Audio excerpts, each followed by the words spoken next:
ঝালকাঠির নলছিটিতে উপজেলা প্রশাসনের আয়োজনে তারুণ্যের উৎসব 2025 উদ্বোধন করা হয়েছে। এ উপলক্ষে গত সোমবার সকাল 10টায় র্যালি ও সকাল 10:30টায় বেলুন উড়িয়ে উৎসবের শুভ উদ্বোধন ঘোষণা করা হয়।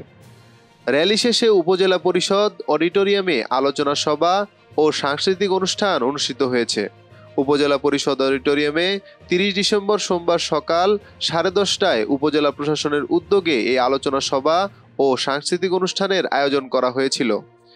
উপজেলা নির্বাহী কর্মকর্তা মোহাম্মদ নজরুল ইসলামের সভাপতিত্বে এতে উপস্থিত ছিলেন উপজেলার সকল সরকারি দপ্তরের প্রধানগণ, বীর মুক্তিযোদ্ধাগণ, রাজনৈতিক দলের প্রতিনিধি, গণমাধ্যম কর্মী এবং বিভিন্ন শিক্ষা প্রতিষ্ঠানের ছাত্রছাত্রীরা।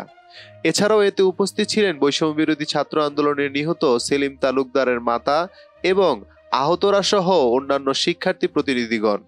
আলোচনা সভায় বক্তব্য রাখেন উপজেলা সমাজসেবা কর্মকর্তা মোজাম্মেল হোসেন চৌধুরী, স্বাস্থ্য ও পরিবার পরিকল্পনা কর্মকর্তা ডাক্তার শিউলি পারভীন। এ সময় আরও বক্তব্য রাখেন নলছিটি উপজেলা প্রেস ক্লাব সভাপতি মোহাম্মদ মহসিন। আলোচনা সভা শেষে একটি মনোজ্ঞ সাংস্কৃতিক অনুষ্ঠান আয়োজন করা হয়।